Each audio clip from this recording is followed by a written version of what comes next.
Greetings, everyone, and welcome back to another episode of Plan B Success. Today, we have a very special guest who I'm so excited to have, Tom Ziglar, the son of the legendary Zig Ziglar. Who doesn't know Zig Ziglar? For the millennials, if you don't know, you better go and pick a book up and read about him. I wouldn't be amiss to say that he was the father of motivational speaking. And he's had a very rich life, 86 years, till his last breath. He was out there speaking and motivating people. He published about 30 plus books, which are all stellar, and he went through his own ups and downs. One of his books, and for that matter, we'll hear more from Tom about his other books, but I know for a fact that one of his books went to about 39 different publishers before it got out there in front of the world and sold millions of copies.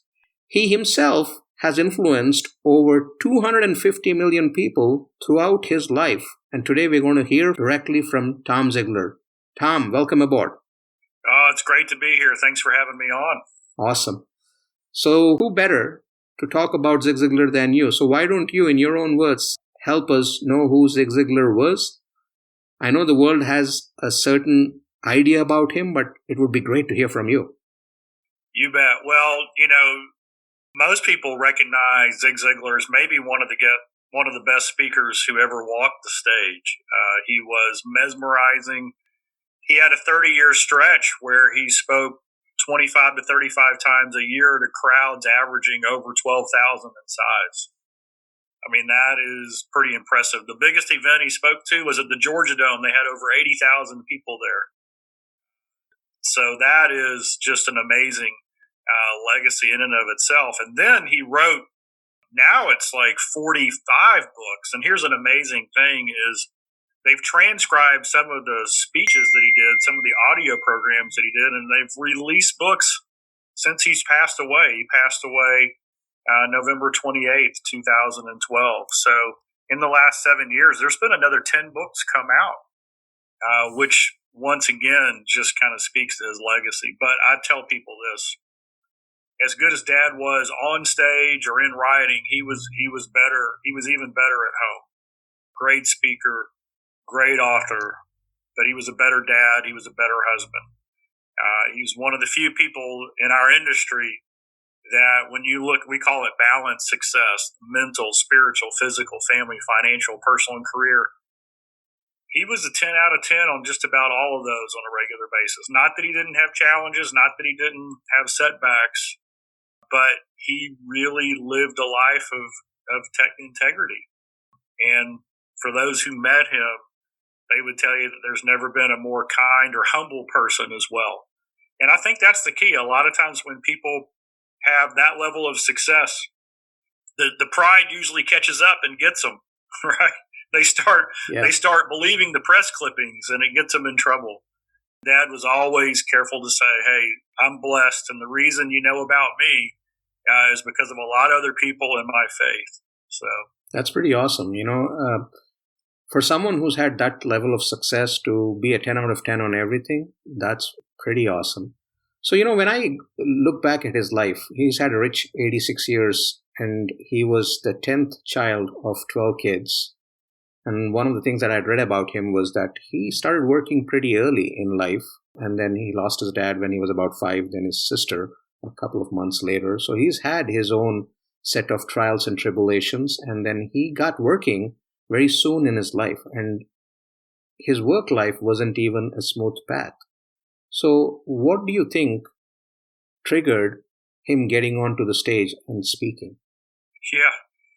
So just to kind of give everybody a quick recap, his dad died when he was 5, and his mom only had a 5th grade education.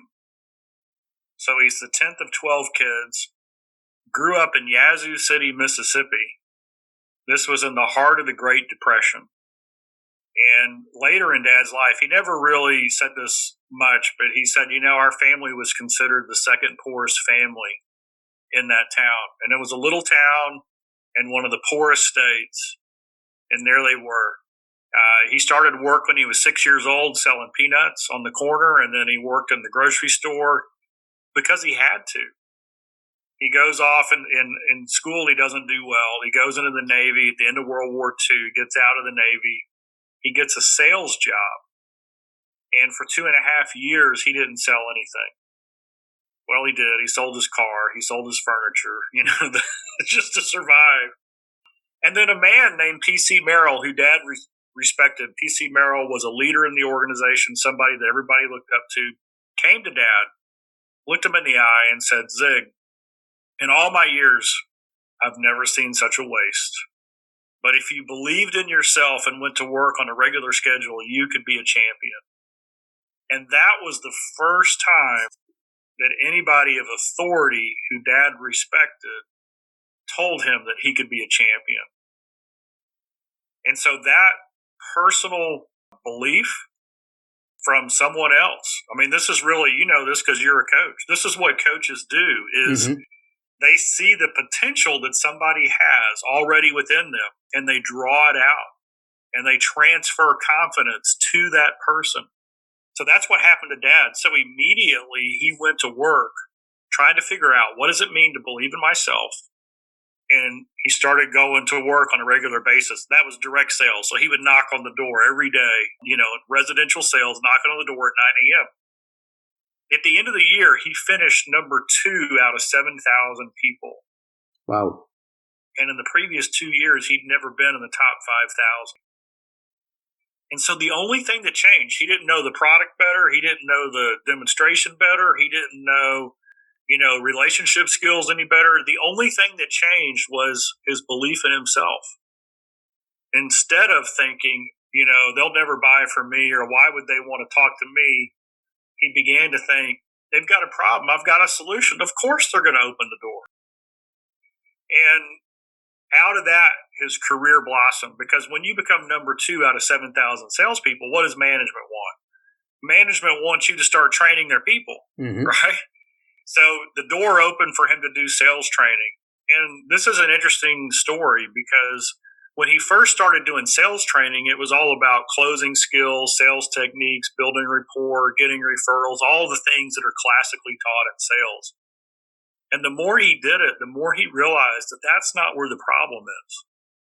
The challenge is the same thing that he had, which is people didn't have the foundational belief in themselves that allowed them to perform at their capability.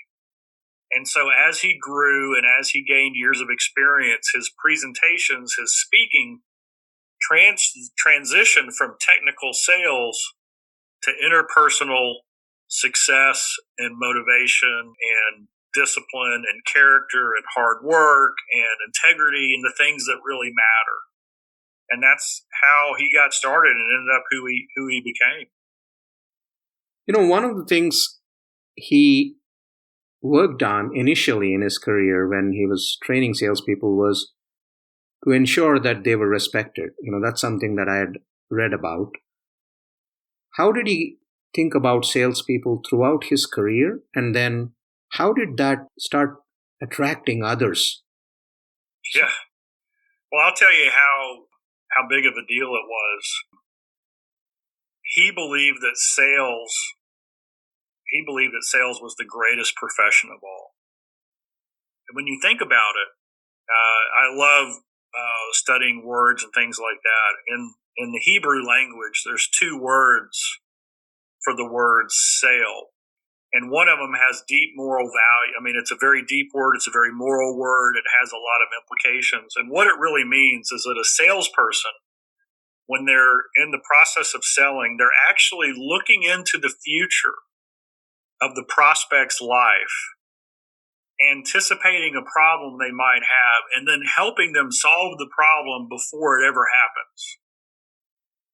Now, that's a pretty high moral calling when you think about it. I mean, is there any better service to man that we could do than to help them to avoid a problem that could hurt them in their business or their personal life or in their family life? I mean, that's what a great salesperson does. And so he approached it that way, and he believed in it so much, and this is kind of funny. I was born on February 1st, 1965 in Columbia, South Carolina. And on February 2nd, 1965, there was a newspaper announcement in the Columbia newspaper that said John Thomas Ziglar, a salesman, was born February 1st, 1965. And so I tease people and I say, have you ever met a born salesman? And they'll say no. And I say, well, you have now. And that's how convicted and how proud Dad was of being in the sales profession. Now, here's the reality. The reality is you can be proud of it when you do it with complete integrity and you have a product or service that solves a problem that benefits that individual or that organization for the long term. When that's what you're offering, why wouldn't you be proud of that? And just that one shift of, wait a second, I'm a salesperson and salespeople, they're shifty and you can't trust them. If your whole mindset is that, no wonder nobody wants to talk to you, right? But if your mindset is, hey, I can solve a problem that's going to prevent you from having pain in the future, just let's see if it's a fit. When that's the mindset, then the doors open wide. One thing with Zig was there was immense positivity in him. And when I look back at his career, a major portion of his career was even before internet was born. He was at a time when it was not easy to publish books. It was not easy to corral people into crowds and speak to them, talk to them. But he did all that, and then he caught on like wildfire. What do you attribute all of that to?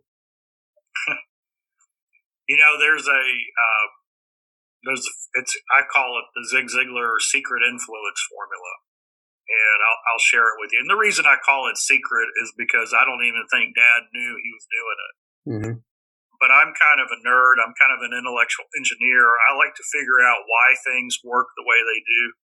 And so I always wondered, and I'm sure you've had this. You hear a great speaker, you take notes, you're excited, you leave, and then 6 months later you see those notes that you took and you read them and you're like, oh, I should have done that. Right? Mm-hmm. So just because you inspire somebody doesn't mean their life is about to change. But yet, Zig Ziglar spoke and people, they did what he said and their life was changed. So if I'm going to influence somebody in a positive way that's going to impact them, what's the secret formula? So here it is. This is what I learned from Dad when I broke it down. Hope, identity, will, skill, and refill. So every audience that he spoke to on all of his audio programs in his book, he created hope for the listener. And the hope was this. He would ask this simple question: is there anything you can do in the next week that would make your family life, your business life, or your personal life worse? Can I see your hands? And of course, everybody would laugh because Zig Ziglar, that's a crazy question to ask. Then he would flip it. He would say, how many of you believe there's something you can do in your personal, family, or business life for the next week that would make things better? And of course, all the hands would go up. And then he would tie it down and he would say this: whether you realize it or not, you have told yourself in your own mind that you have the power to make things better or worse, and the choice is yours. And that is a fundamental truth. When people believe they have the power to make things better, then they take action. If they don't think they can impact anything, they're hopeless, they don't take action. So he always started with hope. The second is what I call identity. And I already told Dad's story. So people would, when Dad would speak for more than 45 minutes, he would tell his story about growing up poor and not doing well in school and struggling. And everybody in the room would think, wow, golly, I always thought Zig Ziglar was just born that way. I guess if he can do it, maybe I can. Mm-hmm. And so there's a lot of studies on identity. So when I identify with you, then I am more likely to try what you tell me to do. And when I do try it, I will try it 30% longer. There's a book called The Talent Code by Daniel Coyle that talks about a study where they took a group of college kids who were learning algebra and they taught them a branch of algebra in the classroom. And at the end of the class, they handed out a test. And the test had 10 questions for them to solve. And in the middle of the test was a little bio of John Edwards, who had founded that branch of algebra. And for half the class, they put John Edwards' birthday, and they made it match the student's birthday who got it. The other half of the class, the birthday was random. The class, they filmed it. The class students whose birthday was the same as that was on the sheet of paper, they worked on the problems 30% longer. Mm.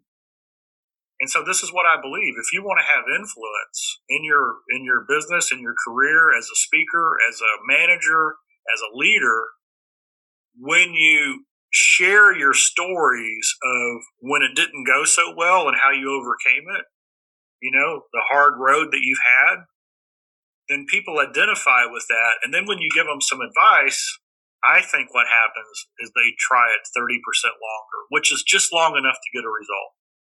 So that's number 2. So hope, identity, and then will, skill, and refill. And so what does that mean?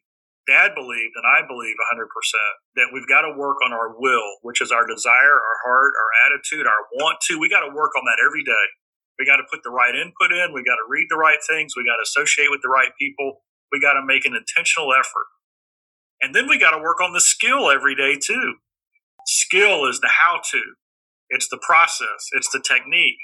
And so the right attitude plus the right skill, and you combine the effort in there, you're going to get results. Refill simply means we do that on a daily basis. We can never skip a day on those two things. And that's how you have an influence. That's how you make a difference in the lives of others. That's pretty awesome. What was his take on, the advent of technology and the changes that it brought about in terms of reach? Yeah. I remember when I was an early adopter of Twitter. Mm-hmm. And so Dad and I were talking, and I was like, I had 100,000 Twitter followers. And this was right after it launched. And because they love Zig Ziglar quotes. Mm-hmm. Right? I mean, so everybody wanted to follow that. Yeah. And I remember talking to Dad. I said, hey, look, I can click a button and this will go out and 1,000 people will see it. And so he would just be in awe on that. And what he told me was interesting. He said, we can reach a global market with the press of a button that I never had access to. Dad used to. He would travel to Asia and Australia and Europe, every other year, every 3 years, and he would do his programs there. And that was it. That's the only time they got to see him. Now, at Ziglar headquarters, I'll do 2 or 3 webinars a week, and probably 20%, maybe 30% of the attendees are from different continents. Not just North America. I'm talking different, different continents that are on there. And so he saw it as a blessing, a way to reach others. It's interesting. A lot of people resist change. Dad's question was, how can this help me reach more people? So anytime something was innovated or something changed in the culture or technology, it was always, how can I use this to reach more people? When you look back your younger years, what are your impressions of him? I'm sure he was very busy. He was moving around a lot. But when you reflect on that, what were your impressions of him? That's really an insightful question because, I'll just break my life into 3 components. Okay. The younger years when I wasn't involved in the business, it was like everywhere we went, he was kind of a rock star, and I didn't really know what was going on. Mm-hmm. And what I mean by rock star, it wasn't that people were falling all over themselves to get. It was just that they would recognize him in the hotel, in the elevator, wherever we went. And I thought, well, this is pretty neat, but I didn't really understand what Dad did. When I started working at the business, then I got the firsthand view of, Dad said, he used to tell me, he said, son, we're not in the book and tape business. We're in the life-changing business. Mm-hmm. And so I saw that. So every day almost somebody would come to me and say, hey, I heard your dad speak. I read a book. I went to a program. It changed my life. And when they say change my life, they could say all the way from, yeah, I read his book and I lost 100 pounds, or I read his book and my company was break even and now it's making a big profit. Or I read his book and my marriage is intact.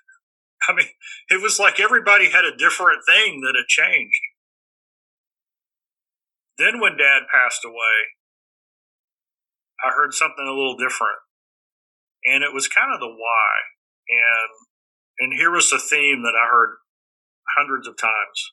People would say this, gosh, your dad changed my life. I'm a big fan. I went to hear him speak, and everything he said was so true. And I waited in line to get his autograph for 2 hours. And then when I spoke to him, even though it was only for a minute, it felt like I was the only person in the room. And I think that's the lesson for all of us. Probably, and I know this is true, none of us can be Zig Ziglar on stage, but we can all be Zig Ziglar one-on-one. Absolutely. Absolutely. And so I think that's the realization is, who are we one-on-one with the people that God puts in front of us? That's where we can have the impact. And that was really why Dad, how many people have a 40-plus year career at the top without any missteps, without any mistakes, without any scandals? And I think it really comes down to that one-on-one intention, every single conversation. How can I help this person? What do they need? I just wanted to share a few things that are top of mind for me when I look back at Zig Ziglar. One of them is, obviously I followed his speeches, his books, his sayings throughout my younger years. And I really loved his Southern drawl. Every time he spoke on the stage, it was like music. The highs and the lows and the way he spoke to everybody out there. Then the other thing was, at a point in time, I was actually following your blog when he was not doing so well, when he fell off the stairs, and then short-term memory loss, and then the operations that he had, and you guys were contemplating whether to go through it or not. So I kind of, traversed that journey along with you on your blog. And then the other thing I remember is that he did not stop until 2010, I believe, right? 2 years before he died. Yeah, at the end of 2010. Not even 2 years before. Yeah. He was going on and on till the last minute. And here's a perspective on that. For those of you who are hearing this for the first time, 4 years earlier, he'd fallen down the stairs and had a double brain bleed, and he lost his short-term memory. He still knew the answers. He just couldn't remember what he just said. And so after that point, my sister Julie primarily, he did over 100 events where they would go to these big events, 10, 20,000 people in the room, and she would interview him and keep him on track. And she would let the room know, hey, the reason I'm here is Dad had this injury and his short-term memory is really short. And so he may repeat himself, but that's no big deal. And so immediately what happened was people in the room would lean forward, because for whatever reason in our culture, when somebody has that type of injury or a dementia or Alzheimer's, they tend to isolate. They tend to stay at home. They tend to have embarrassment or shame. And Dad was like, wait a second. This wasn't a choice. This is an accident. And I can encourage people who are going through similar struggles. And so Dad was never afraid to live. And so we put him on, we helped him get on the stage, so to speak. And the lives that he impacted were so many we couldn't even count because of that. Well, then towards the end, that developed into Alzheimer's. And of course, that's a whole nother game. But still, the more he was around people, the more life he had in him. And so it really became, we got a letter from a lady. This is great. She had epilepsy. And she'd been a trainer and a speaker. And then her epilepsy started and she'd quit training because she was afraid she was going to have a seizure while she was training. And so she saw Dad, she wrote us a letter, and she said, hey, I've started training again, and I've just written instructions to my host. Hey, if I have a seizure, this is what you do. No worries, I'll be fine in 15 minutes. And so here's the thing. How many of us are using an excuse not to do something? when the reality is that when we do it anyway, we're actually giving more hope and more encouragement to those that we're in front of than if we were completely healthy and had no issues. When I look at this, right, you kind of became the torchbearer of his legacy as you take the organization forward. So what are your other siblings doing? Are they all in the business or are they doing different things? So I have two sisters. Cindy works in the business. And so, in our business, we do a number of things. We have a certification program where we certify people to teach and train our material. We do coaching. We work with small business owners, help them systemize. We have all the CDs and books and programs that people can buy on an individual basis. And so what Cindy does is when people call in with a question or, hey, can I have some help? She talks to them. So it's very much a family business. My other sister, Julie, the one who traveled with Dad, she's taking care of grandbabies, and she also travels as a speaker. She speaks for pregnancy resource centers and those kind of things.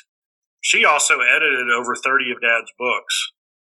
So we've always been blessed to have kind of a family affair. My oldest sister, Susie, who passed away about 25 years ago, when she was at the company, she worked on Dad's books as an editor as well. Awesome. Thank you so much for doing this, Tom. This has been great talking about Zig Ziglar. What would be one thing that you would want to leave away with the listeners in terms of your dad? Yeah. Dad's probably his most quotable quote is, you can have everything in life you want if you'll just help enough other people get what they want. And that was his philosophy. Somebody once asked me, they said, if you could boil it down to one reason for your dad's success, what would it be? And so here it is. Every day for over 40 years, he would spend the first 2 or 3 hours of the day reading and researching and studying books and audio programs, truth and wisdom, God's word, the Bible, for the sole purpose of internalizing something new, simplifying it to share with someone else for their benefit. Now, there's a proverb that says, he who waters the garden, will they themselves be watered? And so if you wanted to take one thing from Zig Ziglar, what if you just spent 5 or 10 minutes a day, first thing in the morning, learning something new? You internalize it, you simplify it, put it in your own words, and then you share it with someone else for their benefit. If you did that every day for a year, how different would your life be? And that is, to me, that's just such a powerful thing. And when you look at it, you can have everything in life you want if you'll just help enough other people get what they want. That, I believe, is how Zig Ziglar became who he was, is that simple daily habit. And you don't have to do 2 or 3 hours a day because this was his career. But 10 minutes a day, and you learn something for somebody else's benefit, it'll change your life. That's pretty awesome. Thank you so much, Tom. It's been a pleasure talking about your dad with you, the son. Not everybody gets a chance. I always love talking about Dad, so thanks for having me on. Thank you. Hey, if you like what you hear, please make sure that you subscribe to Plan B Success Podcast and also share it with your family and friends so that they might benefit from this content as well. You can go to any of your favorite podcast listening platforms and subscribe to Plan B Success. Thank you very much.